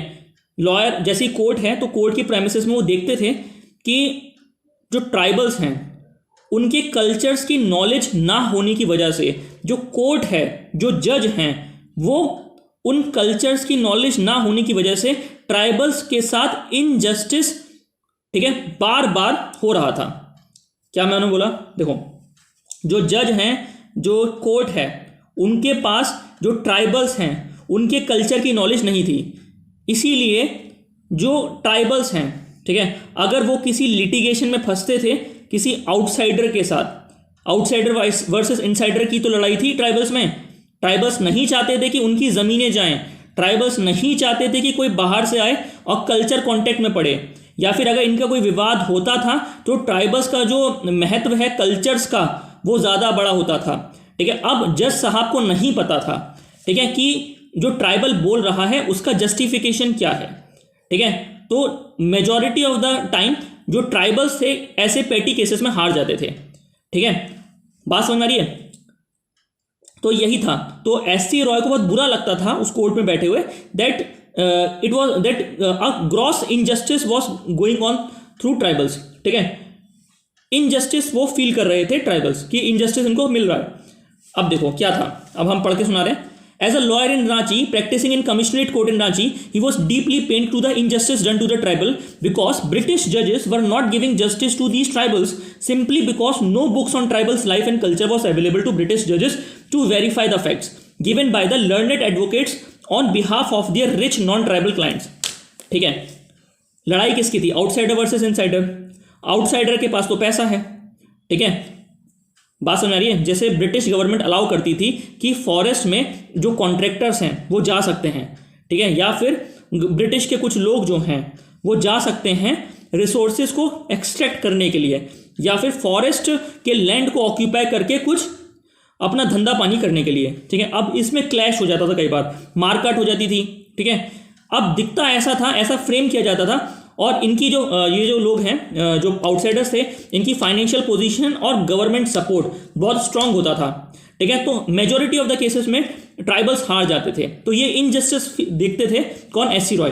तो क्योंकि इनके कल्चर्स के बारे में कोई नॉलेज नहीं थी, अब ट्राइबल वहाँ पे आके ये आर्ग्यूमेंट देता था कोर्ट में आके कि वहाँ पे मेरे जो जंगल है, जो उन्होंने पेड़ काटा, ठीक है, वहाँ पे मेरा एंसेस्टर की आत्मा रहती है, ठीक है, वहाँ मेरे पूर्वज की आत्मा रहती है, वहाँ मेरे पिताजी की आत्मा रहती है, ठीक है। और अगर उसने पेड़ काटा है तो उसने मेरे पिताजी को दोबारा मारा है तो मैं तो उसको मारूंगा मतलब जान से मारूंगा, ठीक है। इस तरह की लड़ाइयाँ थी। या फिर मैंने उसका हाथ काट दिया, मैंने उसका पैर काट दिया क्योंकि उसने मेरे पिताजी की आत्मा जिस पेड़ में बसती थी उसने वो पेड़ काट दिया। तो इस तरह के आर्गूमेंट्स चल रहे थे। तो जज वॉज फीलिंग नॉनसेंस, उसको लगता था कि ये तो नॉनसेंस बात कर रहा है। तो मेजॉरिटी ऑफ द केसेस में जो जजमेंट्स थी it went against the tribals, ठीक है। तो अब क्या इन्होंने फील किया एस.सी. रॉय ने कि कोई बेसिस ही नहीं है, ठीक है, जिस पे जज जो है अपना डिसीजन दे रहे हैं। हमको करना क्या होगा, हमको एविडेंसेस इकट्ठे करने पड़ेंगे। एविडेंसेस किस फॉर्म में? हमको फील्ड वर्क करना पड़ेगा, हमको डेटा कलेक्ट करना पड़ेगा, हमको एक एक ट्राइबल के पास जाना पड़ेगा, ठीक है। और ट्राइबल्स किस तरीके के जो अभी सिचुएशन में थे, जैसे रांची की बात कर रहा हूँ, तो रांची के कोर्ट में कौन से ट्राइबल्स आ रहे थे? छोटा नागपुर प्लेटू के मुंडा हो गया, ओरांव हो गया, बिरहोर हो गया, हिल भुइया हो गया, ये ट्राइबल्स आ रहे थे, ठीक है। इन्हीं की लिटिगेशन आ रही थी। तो एससी रॉय ने अपनी अच्छी खासी प्रैक्टिस छोड़ दी, ठीक है, और वो निकल पड़े जंगलों में इन ट्राइबल्स के साथ, ट्राइबल्स के लिए डेटा को कलेक्ट करने के लिए और किताबें छापने के लिए रिसर्च प्रोजेक्ट्स उन्होंने स्टार्ट किए अपने खुद के इंडिविजुअल बेसिस पे, खुद के पैसे पे, ठीक है। अब पढ़ते हैं, देखो। So to save tribals from exploitation and to provide justice to tribals he left his legal practice and started his anthropological journey towards tribals. Firstly he studied Munda. अब देखो इसी ऑर्डर में याद रखना, सबसे पहले उन्होंने मुंडा के बारे में स्टडी करी एंड उन्होंने किताब लिखी Munda India country. This was the first monograph on Munda. Munda एक ट्राइब है छोटा नागपुर प्लेटू की, रट लो। इंडिया का मैप बनाओ, छोटा नागपुर रीजन में एरो बना के लिख दो, यहाँ मुंडा रहता है। अब आपको इतना पता होना चाहिए कि मुंडा नॉर्थ ईस्ट में नहीं रहता, मुंडा अंडमान निकोबार में नहीं रहता, मुंडा साउथ इंडिया में नहीं रहता, मुंडा रहता है छोटा नागपुर प्लेटू में। तो इतना आइडिया होना चाहिए, ठीक है। तो किताब उन्होंने पहली लिखी Munda India country. This was the first monograph on Munda. Next he studied Oraon. दूसरी उन्होंने किताब लिखी ओरांव पे, देन बिरहोर पे, देन हिल भुइया पे, लास्ट में खड़िया पे, और धीरे धीरे करके वो किताब लिखते चले गए, ठीक है। एक ट्राइबल के बारे में स्टडी कर रहे हैं, एक किताब लिख दे रहे हैं, दूसरे के बारे में स्टडी कर रहे हैं, दूसरी किताब लिख दे रहे हैं, ठीक है। अब उस किताब में कर क्या रहे थे?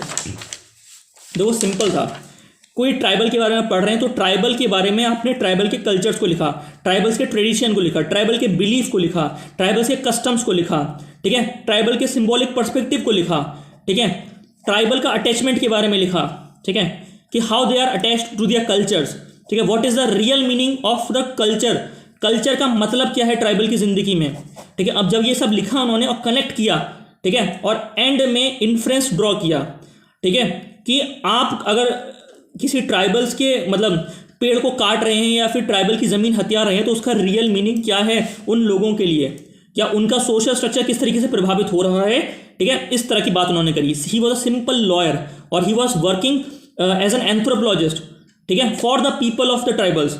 क्यों ना कहें उन्हें फादर ऑफ इंडियन एंथ्रोपोलॉजी, ठीक है। अच्छी खासी भली प्रैक्टिस छोड़ के बिना किसी बैकग्राउंड नॉलेज के वो जंगलों में जाके ट्राइबल्स के लिए उनको इंसाफ दिलाने के लिए वो क्या कर रहे थे, वो किताबें लिख रहे थे ताकि जजेस उनको पढ़ें, ताकि आगे जजमेंट्स अगर वो देते हैं तो इस चीज़ को ध्यान रखें कि that there is a thin और अ थिक मीनिंग, ठीक है। कोई एक मीनिंग ज़रूर है कल्चर का जिसकी वजह से उसके एक्शंस इस तरीके से हैं, ट्राइबल्स के एक्शन इस तरीके के हैं, ठीक है, और हमको डिसीजंस किस डायरेक्शन में देना है। तो जजेस के डिसीजन या फिर जुडिशरी के डिसीजंस को प्रभावित करने के लिए वो किताबें लिख रहे थे। इतना क्लियर हुआ? और जो लिख रहे थे, he was trying to bring justice to the tribals, क्योंकि tribals do not have money power, tribals do not have government support, ठीक है।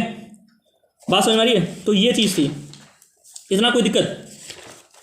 अब धीरे धीरे जब वो किताब लिखे उसके बाद उन्होंने एक जर्नल छापी, ठीक है, जिसकी मैं बात कर रहा था, मैन इन इंडिया, सन 1921, ठीक है, और ये आज भी पब्लिश होती है रांची से, और ठीक है, इतना क्लियर हुआ। केवल इनका जो एंथ्रोपोलॉजिस्ट थे ये दिमाग से थे, ठीक है। He was not having any background knowledge of anthropology, किसी तरह की कोई एंथ्रोपोलॉजी की नॉलेज नहीं थी। अब ये दौर याद रखो 1920, इस समय कौन कौन आ चुका पिक्चर में, ठीक है, याद करो। एंथ्रोपोलॉजी में क्लासिकल इवोल्यूशनिज्म आ चुका है, ठीक है, क्लासिकल इवोल्यूशनिज्म आ चुका है ना, फंक्शनलिज्म भी आ चुका है, ठीक है। तो ये हमारे पास अप्रोचेस ऑलरेडी अवेलेबल हैं, पर ये जो हैं ये किसी अप्रोच को नहीं पढ़े हैं, ये सिंपल हैं, सिंपल नॉलेज है। तो ही वॉज अ थॉट एंथ्रोपोलॉजिस्ट, दिमाग से सोच के इन्फ्लुएंस ड्रॉ करते थे, ठीक है, बात समझ आ रही है। As a thought anthropologist he trained. अब जब ये काम कर रहे थे तो इनकी ट्रेनिंग में आए कौन? DN मजूमदार, ठीक है। लोग प्रभावित होंगे जब कोई इंसान काम करता है, ठीक है। तो और एक कनेक्शन और था इनके बीच में, दोनों बंगाली थे, SC रॉय भी बंगाली और DN मजूमदार भी बंगाली, ठीक है। तो दो बंगाली बाबाओं ने, इसको डायरेक्ट गलत में मत लेना, दो बंगाली लोगों ने, ठीक है, इंडियन एंथ्रोपोलॉजी को खड़ा किया है, ठीक है, बात समझ आ रही है।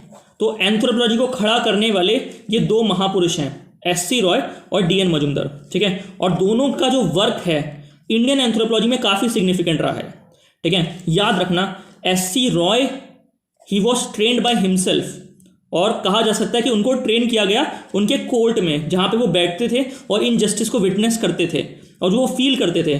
फिर उनको ट्रेन किया है एस सी रॉय को, उन्होंने अपने आप को ट्रेन किया है जंगलों में, ठीक है, ट्राइबल्स के बीच में पहुंच के जब उन्होंने फील्ड वर्क किया, डेटा कलेक्ट किया, ठीक है, फील्ड वर्क मतलब किताबें जो उन्होंने लिखी, ठीक है, जंगलों में जाके डेटा निकाल के, ठीक है। और एस सी रॉय जब ये काम कर रहे थे तो उनको असिस्ट किया डीएन मजुमदार ने। डीएन मजुमदार बनते हैं शिष्य किसके, एस सी रॉय के, ठीक है। और एस सी रॉय की मौत के बाद डीएन मजुमदार ही हैं जो एंथ्रोपोलॉजी को, इंडियन एंथ्रोपोलॉजी को कंस्ट्रक्टिव से एनालिटिकल फेज की तरफ मोड़ते हैं, ठीक है। और फिर ये ट्रेन करते हैं एलएलपी विद्यार्थी को लखनऊ यूनिवर्सिटी में, ठीक है। और एलएलपी विद्यार्थी और ज़्यादा अप्रोचेस के साथ इंडियन एंथ्रोपोलॉजी को इंडियनाइजेशन की तरफ लेके जाते हैं। याद करो 1961 में नेचर मैन स्पिरिट कॉम्प्लेक्स, ठीक है, कितना बड़ा कॉन्सेप्ट है, इंडियन एंथ्रोपोलॉजी में इजाद किया गया और इसको आज जो फॉरेन एंथ्रोपोलॉजिस्ट हैं यूज़ करते हैं एज इट इज।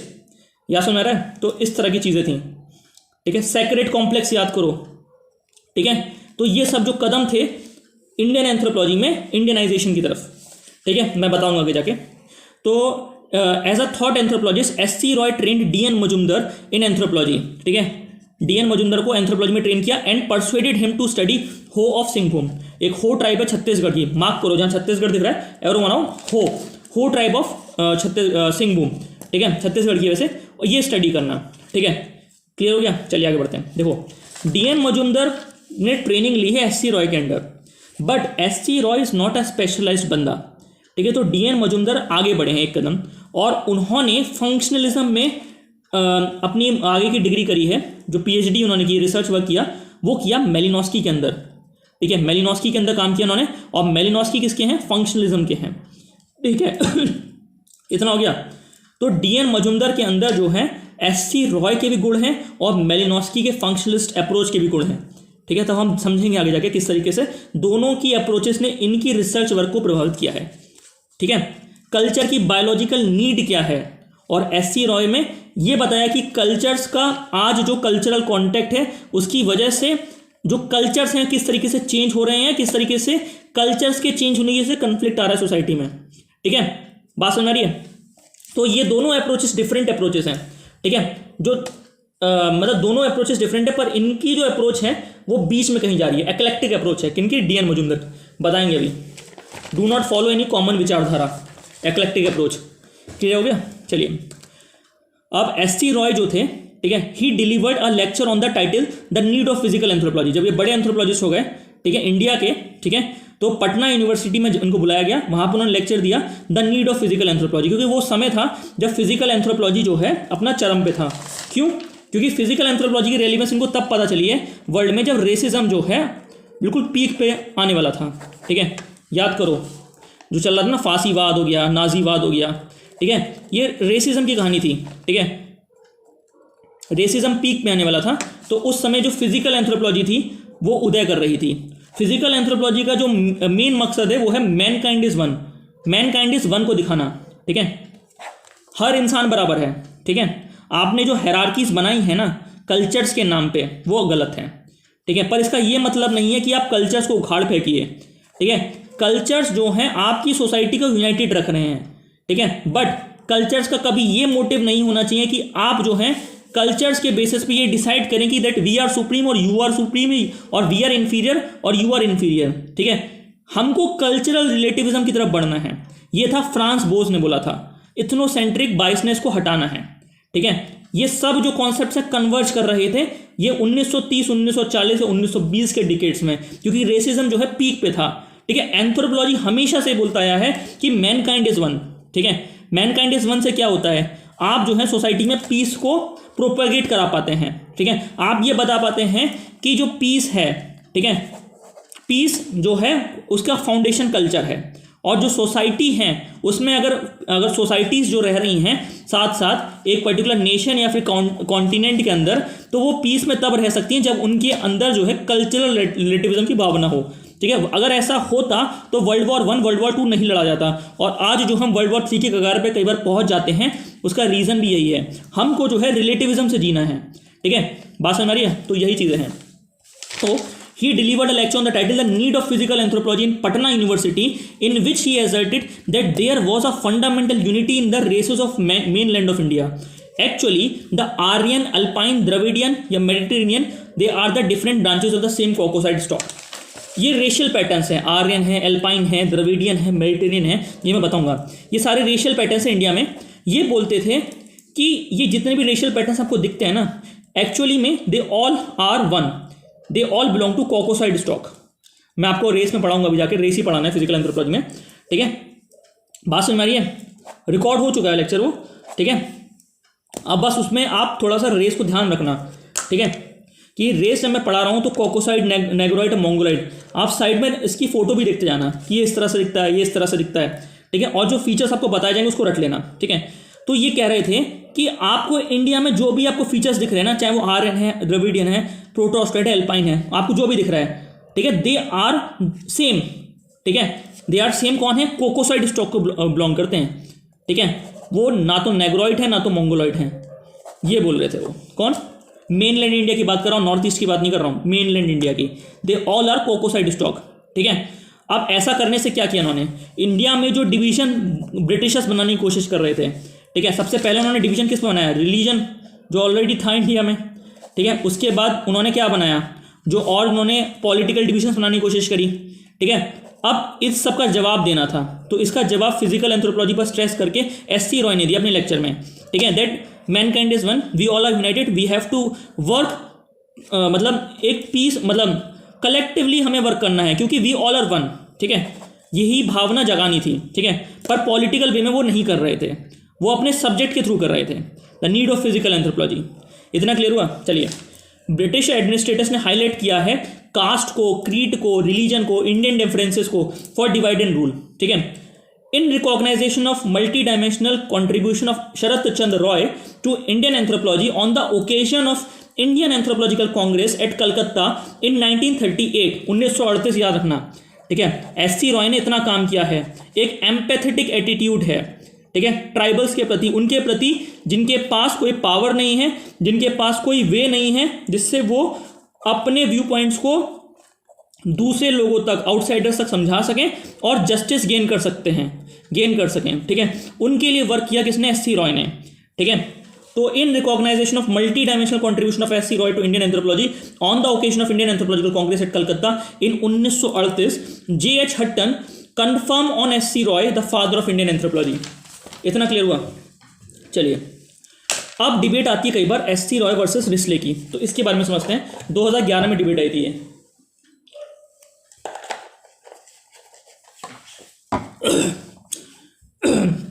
देखो, कुछ पॉइंट्स मैं बताऊंगा, उसको मैं कई बार अभी रिपीट भी कर चुका हूं. ठीक है, बस आपको सुनना है और दिमाग में रखना है. There was a difference in the purpose of study of Indian tribals and caste by Risley and S C. Roy. ठीक है, रिस्ले और एस.सी. रॉय में डिफरेंस तो था उनके पर्पस ऑफ स्टडी में. ठीक है, इंडियन ट्राइबल्स को दोनों ने अपने नज़रिए से पढ़ा. एक ने पढ़ा ब्रिटिश इंपीरियलिज्म को कंसोलिडेट करने के लिए, एक ने पढ़ा इंडिया के लोगों को यूनाइट करने के लिए, एक ने पढ़ा डिफरेंसेस को उजागर करने के लिए, एक ने पढ़ा वननेस को शो करने के लिए. बात समझ आ रही है? सुनो आप ध्यान से. Risley studied Indian tribes and caste, language and culture not to benefit the people of India but to consolidate British imperialism. Risley wrote a book tribe and caste of Bengal in 1891, लिख लीजिएगा किताब, एंड पीपल ऑफ इंडिया, लिख लीजिएगा किताब, 1915 में, specially to serve the colonial interest. People of India was written as a guide for training British ICS officers to acquaint them with Indian tribes, caste, language, race, etc. for proper functioning of colonial administration. कोई दिक्कत? People of India जो लिखी गई guide for training the British ICS officer, ताकि वो acquaint हो सकें Indian tribe, caste, language, race के बारे में, ताकि आपके पास अगर नॉलेज होगी ना जिस रीजन में आप वर्क करने जा रहे हैं. कोई ICS ऑफिसर है, उसको यूनाइटेड प्रोविंस मिला है, तो यूनाइटेड प्रोविंस में उसे वर्क करना है, तो थारू के बारे में उसको नॉलेज होनी चाहिए. ठीक है, कल्चर्स के बारे में उसको पता होना चाहिए, थारू किस तरह के कल्चर्स को फॉलो कर रहा है, क्या मान्यताएं रख रहा है. ठीक है, जब ये नॉलेज आपके पास होगी तब आप जो है इफेक्टिवली उस रीजन में डील कर पाएंगे या फिर रन कर पाएंगे, एडमिनिस्टर कर पाएंगे. ठीक है, बात समझ रही है? अब आगे बढ़ते हैं. On the other hand, S C. Roy started his anthropological journey to study tribal such as Munda, Oraon, Birhor, Hill Bhuiyan, Kharia with a sole aim to protect them from exploitation and injustice. ठीक है, एक्सप्लॉयटेशन और इनजस्टिस से बचाना था किसको, एस सी रॉय ने मुंडा, उरांव, बिरहोर, हिलगुंजा, खड़िया को, इसलिए उन्होंने उस पर काम किया। तो दोनों की अप्रोच समझ में आई। एक की है ब्रिटिश इंपीरियलिज्म को कंसोलिडेट करने के लिए, हेल्प करने के लिए कि ब्रिटिश का एडमिनिस्ट्रेशन इफेक्टिवली चल सके। दूसरा है कि जस्टिस प्रोवाइड करने के लिए, वननेस शो करने के लिए, ठीक है, इंडिया के लोग डिवाइड ना हो, ठीक है, ये है। और इंडिया में जो दबा कुचला वर्ग है, जो ट्राइबल्स हैं, ठीक है, अब उनको जस्टिस प्रोवाइड करने के लिए काम किया। तो ये अप्रोच में डिफरेंस है। अब आगे बढ़ते हैं। Risley's knowledge of anthropology ultimately help British administration. Risley used his anthropological knowledge of language, religion, custom to weaken the national movement, ठीक है। अब नेशनल मूवमेंट को वीक तो करने की कोशिश करी थी ना रिस्ले ने। डिवाइड एंड रूल की पॉलिसी क्या थी?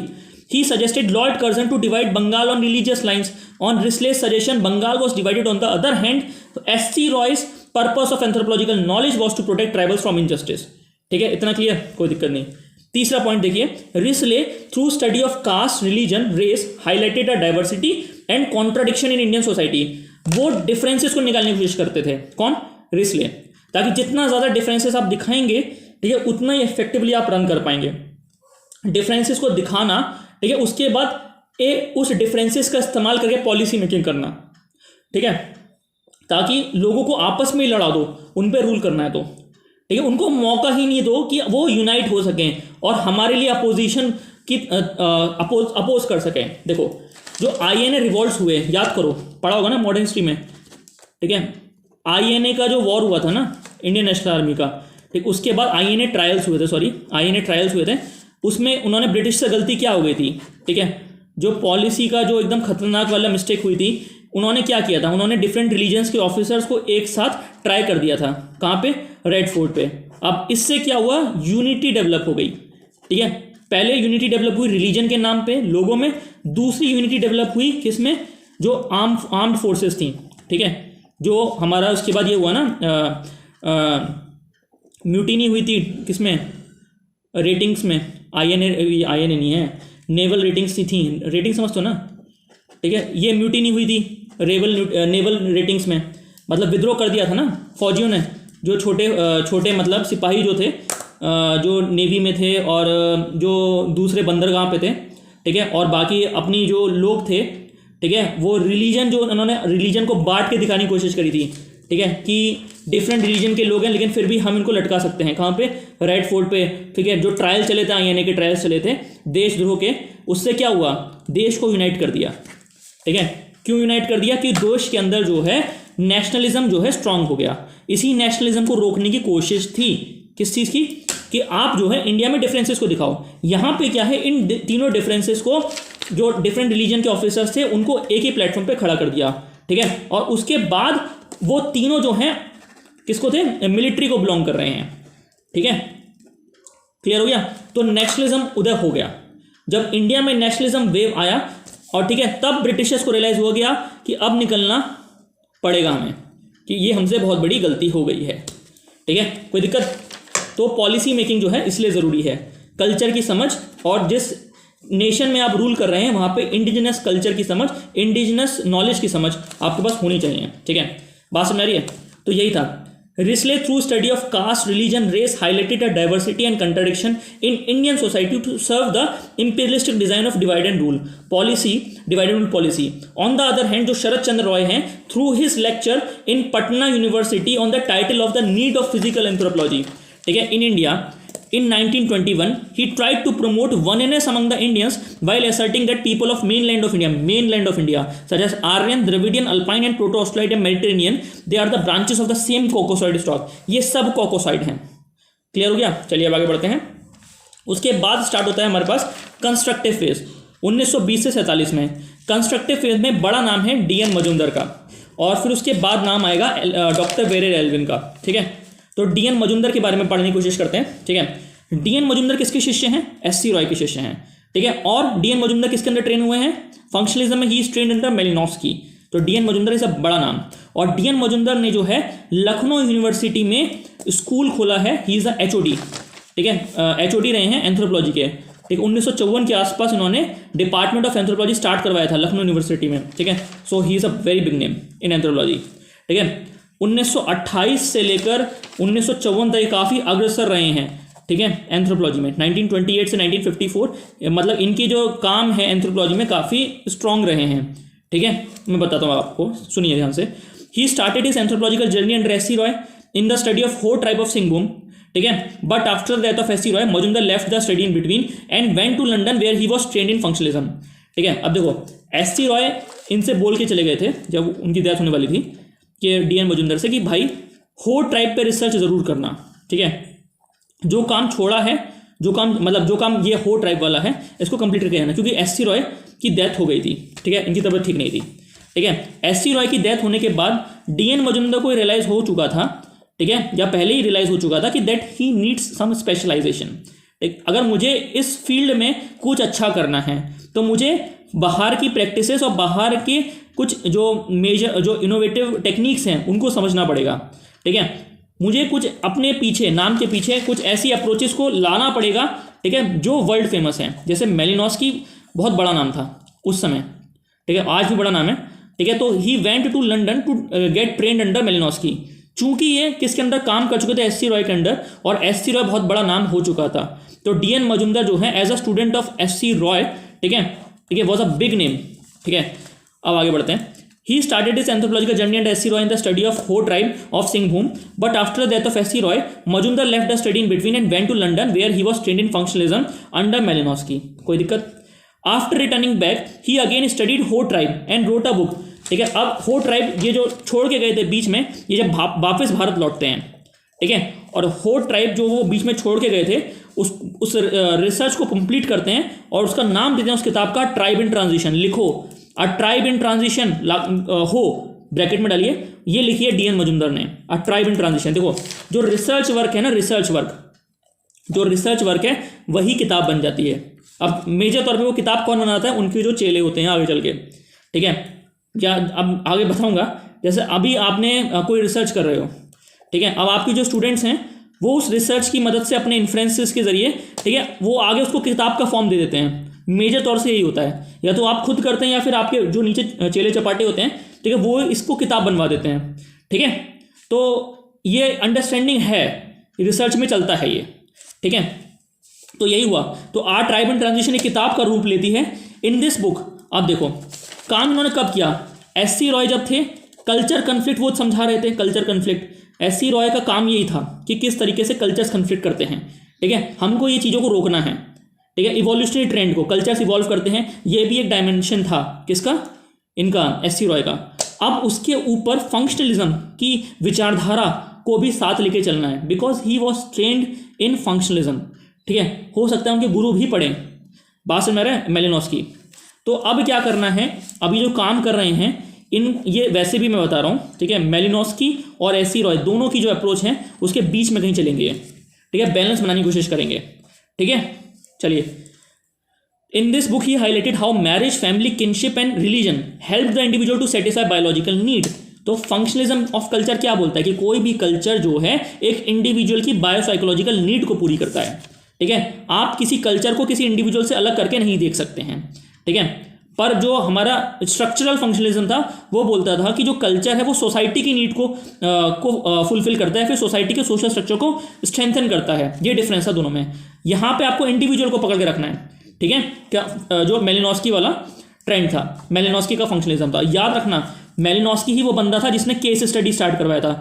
केस स्टडी मेथड पढ़ते हैं ना आप लोग, एक इंडिविजुअल के बारे में कहानी, केस स्टडी मेथड। तो case study method was invented by Malinowski, फिर आगे वो फॉलो किया गया है।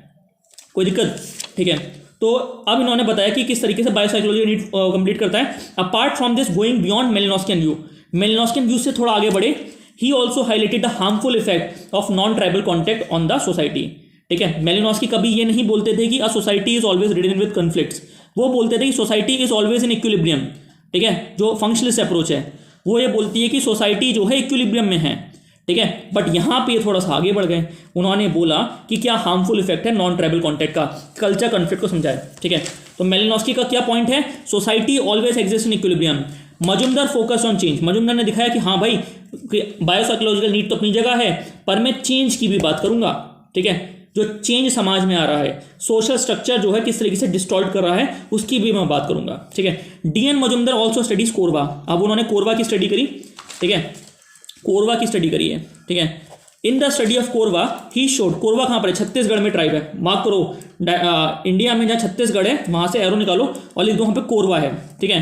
In the study of Korwa he showed the harmful effect of cultural conflict, non tribal contact, cultural contact has changed Korwa's free life of jungle into ordered existence of degraded serf, ठीक है, ordered existence of degraded serf. Korwa की जो free life है जंगल की, जैसे suppose करो जंगल में पहले कुछ ट्राइबल्स रह रहे हैं, तो वो जो ट्राइबल्स हैं उनके लिए जंगल जो है वो उनका साम्राज्य है, जिसमें वो ट्राइबल्स अपने आप को राजा मानते हैं। अब क्या होता है, बाहर से कोई इंडस्ट्री आती है, पेड़ काटती है और उन ट्राइबल्स के बगल में बिल्कुल अपना ऑपरेशन स्टार्ट कर देती है और कहती है कि हमारी इंडस्ट्री में जो 4th क्लास है उसके रिक्रूटमेंट के लिए हम ट्राइबल्स को ले लेंगे। 4th क्लास जो पानी पिलाने वाला चपरासी होता है, ये सब, तो वो जो इंडस्ट्री है उसको रख लेगी। अब जहां पहले वो ट्राइबल अपने आप को उस जंगल का राजा समझता था, अब उसको सलाम साहब करना पड़ रहा है, ठीक है। तो वो उसको बहुत बुरा फील होता है कि यार मैं क्या था, क्या से क्या बन गया। पैसा मैटर ही नहीं करता, क्योंकि मॉनिटरी लाइफ ट्राइबल जीते ही नहीं थे, ठीक है। आज अब आ चुका है चीज़ें, जो मनी वैल्यू है अब ट्राइबल्स के लिए आ चुकी है। कुछ हद तक काफ़ी ट्राइबल्स के पास मनी की इंपॉर्टेंस आज भी नहीं है। बात समझ में आ रही है, ठीक है। तो यही चीज़ थी।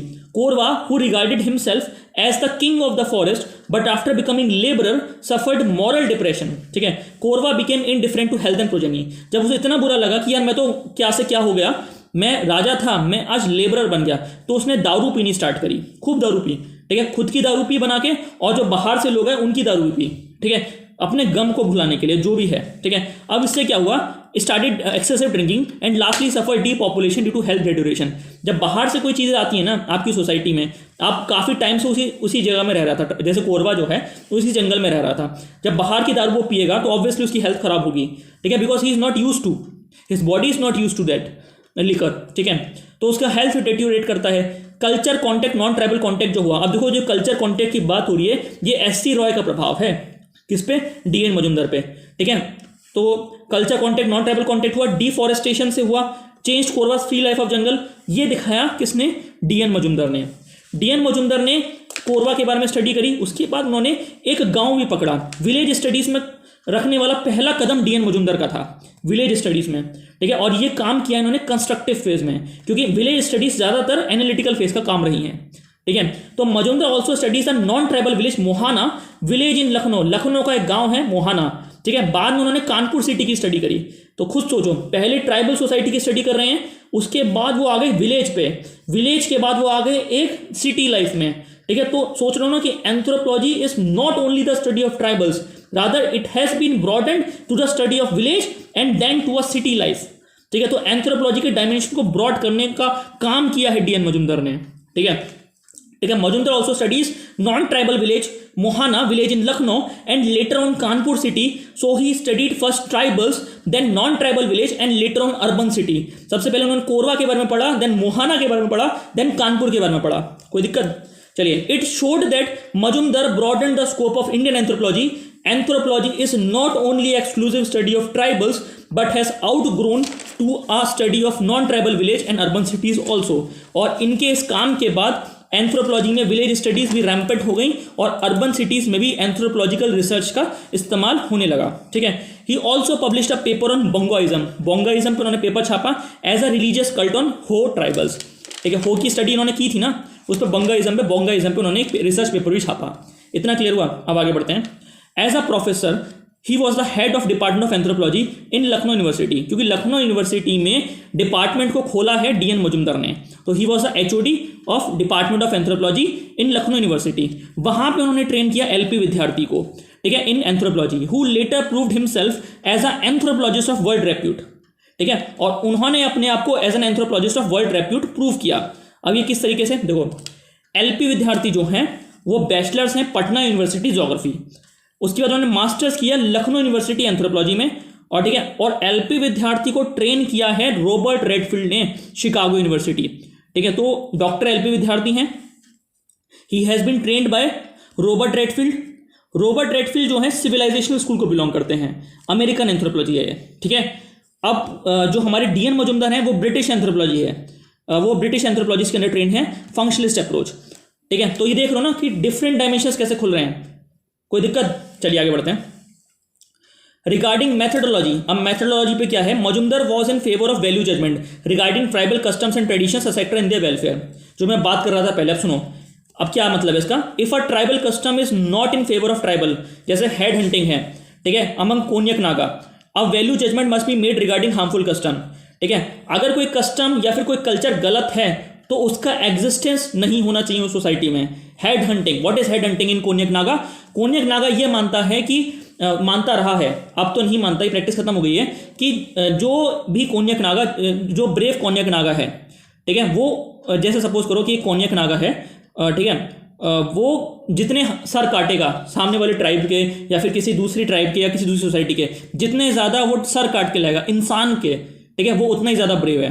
तो जैसे ही कोई कोन्यक नागा का जो यूथ है या फिर कोई भी यंग आदमी जो है वो सर काट के लाता था, जैसे ही सर काट के लाता उसको टैटू मिलता था बॉडी पे, तो जितने ज़्यादा टैटू होंगे बॉडी पे उतने ज़्यादा उसने सर काटे होंगे, ठीक है, तो उतना ही ज़्यादा वो ब्रेव माना जाता है। तो ये जो कस्टम है ये गलत है, ठीक है, तो इस तरह के कस्टम्स को डिस्करेज करना चाहिए, क्योंकि ये it is a war against, it is a crime against humanity, ठीक है, ये चक्कर था। हमको पीस प्रमोट करना है, हमें उन कल्चर्स को प्रोपागेट करना है जिससे सोसाइटी में larger peace, larger justice prevail करता है। कोई दिक्कत है, ठीक है। तो if a tribal custom is not in favour of tribal, for example head hunting among Konyak Naga, a value judgement must be made regarding harmful custom. Majumdar का व्यू ये था कि in the name of culture we can not leave tribals to live in isolation, ये बहुत strong है, ठीक है, इस स्टेटमेंट को मार्क कर लीजिए इन्वर्टेड कॉमा डाल के, in the name of culture we can not leave tribals to live in isolation, sorry, हाँ, ठीक है, क्लियर हो गया। अब दूसरा बड़ा नाम जो है कंस्ट्रक्टिव फेज में वो है डॉक्टर वेरियल एल्विन का। कोई दिक्कत, चलिए पढ़िए। Doctor Verrier Elwin came to India from England, ठीक है, अब ये इंग्लैंड से भारत आते हैं क्रिश्चियनिटी को प्रोपेगेट करने के लिए, ठीक है। अब मुझे ये बताओ कि क्रिश्चियनिटी प्रोपेगेट करने के लिए कौन से चार्टर एक्ट में परमिशन मिल गई थी, 1813 था शायद।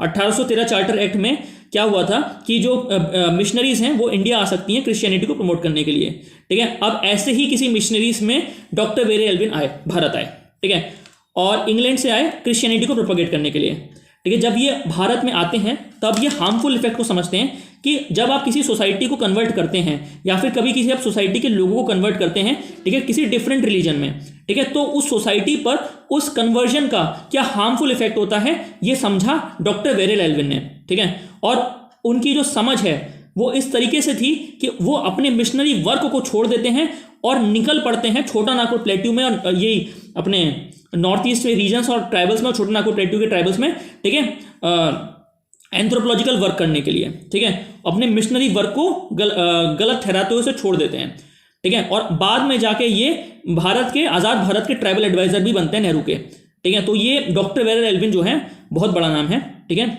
ये कंस्ट्रक्टिव फेज में एक अच्छा खासा नाम है, ठीक है। चलिए पढ़ते हैं।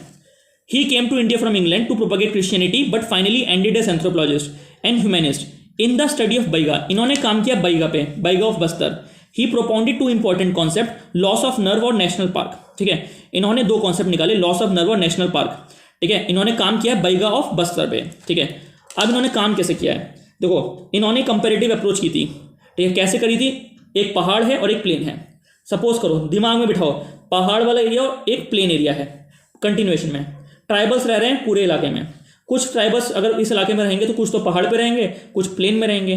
अब ट्राइबल कॉन्टैक्ट जो नॉन ट्राइबल कॉन्टैक्ट है वो सबसे ज़्यादा कहाँ होगा, वो प्लेन में होगा, ठीक है। पहाड़ों में तो नॉन ट्राइबल्स नहीं जा रहे हैं ज़्यादा, प्लेन में ज़्यादा जा रहे हैं। तो अब उन्होंने कंपेयर किया कि बैगा तो दोनों जगह रह गए हैं, एक जगह हिल बैगा हो गई, जो प्लेन बैगा हो गई, बैगा तो दोनों ही है ना, पर कौन सा बैगा ज़्यादा खुश है। उन्होंने ये पाया कि जो बैगा जो है पहाड़ वाला वो अपने कल्चर्स के साथ रह रहा है, इसलिए वो ज़्यादा खुश है। जो नॉन ट्राइबल्स हैं, जो नॉन ट्राइबल्स प्लेन में रह रहे हैं ट्राइबल्स बैगा के साथ, ठीक है। अब वहाँ पे जो बैगा है उन पे कल्चर कंटेक्ट हो रहा है, कल्चरल कंटेक्ट हो रहा है, जिसकी वजह से वो अपने कल्चर को एंजॉय नहीं कर पा रहे हैं और वो डिसग्रेस में जी रहे हैं, ठीक है, ठीक है। उनकी मनोदशा अच्छा नहीं है, उनकी साइकोलॉजिकल हेल्थ अच्छी नहीं है, क्योंकि वो अपने कल्चर्स को अच्छी तरह परफॉर्म नहीं कर पा रहे हैं। इस अप्रोच को समझाया, ठीक है, समझो अब।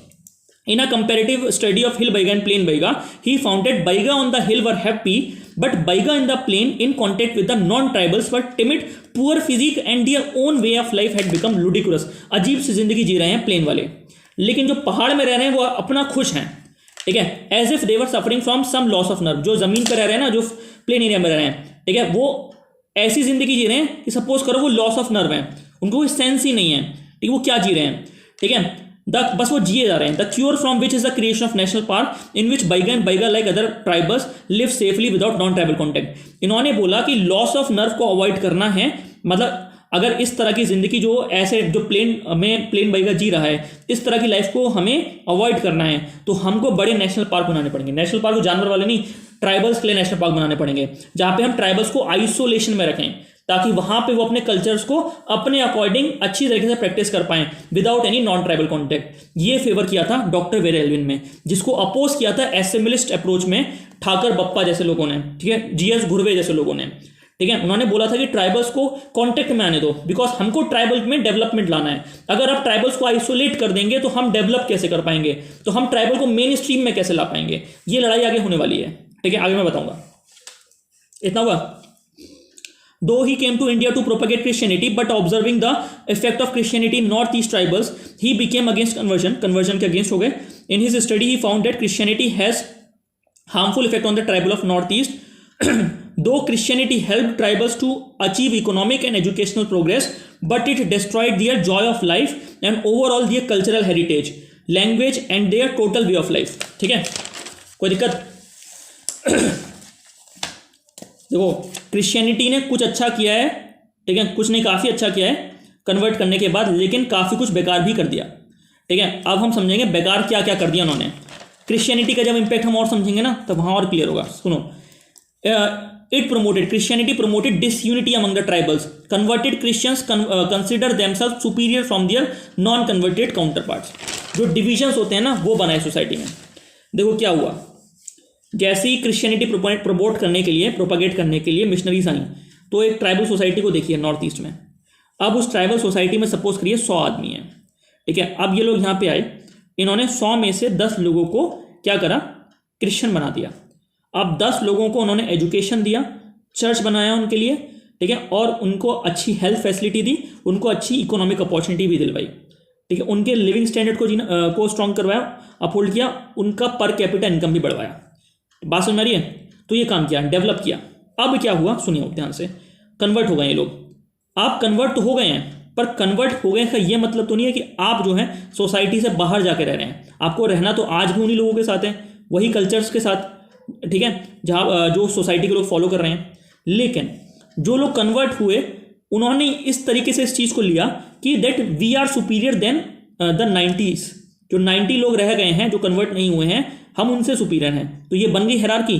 तो क्रिश्चियनिटी इन्हें कन्वर्ट करने के बाद हायरार्की बना दी, क्योंकि लोग तो वही रह रहे थे। जैसे सपोज करो 100 लोग हैं, 100 में से 10 घर क्रिश्चियन के बन गए, ठीक है, पर रहेंगे तो वही में ना अभी भी, ठीक है, बात समझ रही है।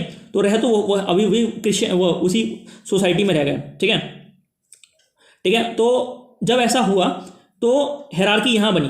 उसके बाद एक हायरार्की और बनी, जो क्रिश्चियन ऑलरेडी थे मिशनरीज वाले, वहाँ पे जब ये लोग मिलते थे किसके साथ, कन्वर्टेड क्रिश्चियंस के साथ, तो उन्होंने ये बोला कि हम सुपीरियर हैं तुमसे, because we are already Christian, ये हम आपसे पुराने क्रिश्चियंस हैं। वो भी एक हायरार्की है, ठीक है। तो ये हायरार्कीज बननी स्टार्ट हो गई कन्वर्जन के नाम पे। इंडिया में हायरार्की जो बनती है कल्चर्स के नाम पे, वो इंडिया का कल्चर ही है, ठीक है। इंडिया की जो हायरार्कीज बनती है ना, वर्णा सिस्टम, आप देखो इंडिया में आप मेजर तौर पे सब हायरार्की में बढ़ जाता है, ठीक है। कोई भी रिलीजन कितनी भी यूनिटी प्रमोट करता हो, बाहर से देखिए, चाहे वो बुद्धिज्म हो, जैनिज्म हो, क्रिश्चियनिटी हो, वो इंडिया में जब आता है ना, या इंडिया में जब वो अपने पैर फैलाता है, या इंडिया में जब वो प्रोपागेट होता है, तो वो हायरार्कीज में कन्वर्ट हो जाता है। ये होगा, अभी दिखाऊंगा मैं आपको। इतना क्लियर हुआ? अब मैं क्या पढ़ रहा था, secondly promoted disunity among the tribals, converted Christians consider themselves superior from their non converted counter parts. समझ में आ गया?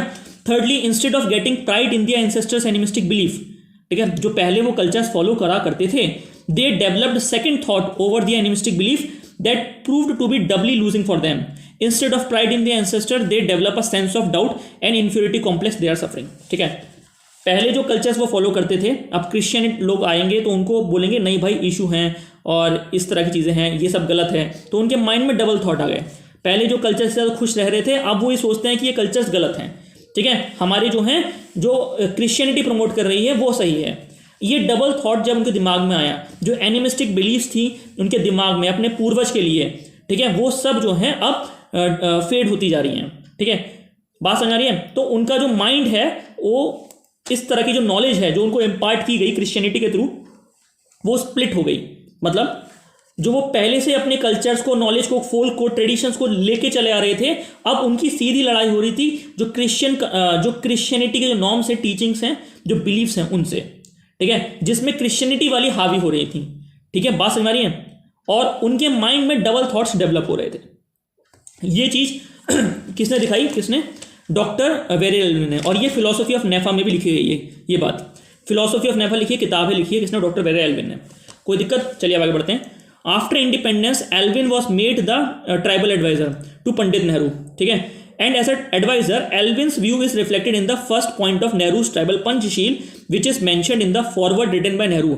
नेफा की वो फिलोसफी ऑफ नेफा जो किताब है उसके फॉरवर्ड में ट्राइबल पंचशील लिखा गया है, ठीक है। उसका जो पहला पॉइंट है वो आइसोलेशनिस्ट टेंडेंसी और मिडिल पाथ को सजेस्ट करता है कि हमको ट्राइबल को डेवलप कैसे करना है, ठीक है। In the Elwin's book philosophy of NEFA जो किताब है किसने लिखी है, बताओ, वेरे एल्विन ने।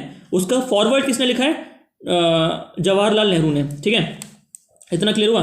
तो उसका जो पहला पॉइंट है वो आइसोलेशन को बोलता है कि हमको ट्राइबल को डेवलप करना है उनके जीनस के अकॉर्डिंग, ठीक है। We have to develop tribals as per their culture, ठीक है, उनके कल्चर को ध्यान में रखते हुए हमें डेवलप करना है। तो ये जो पहला पॉइंट था ट्राइबल पंचशील का, इसके पीछे का दिमाग था डॉक्टर वेरे एल्विन का। इतना क्लियर हो गया। चलिए अब पॉलिसी टुवर्ड्स ट्राइबल क्या रही है, एक रही है आइसोलेशनिस्ट की, एक रही है एसिमिलिशनिस्ट की, एक रही है इंटीग्रेशनिस्ट की।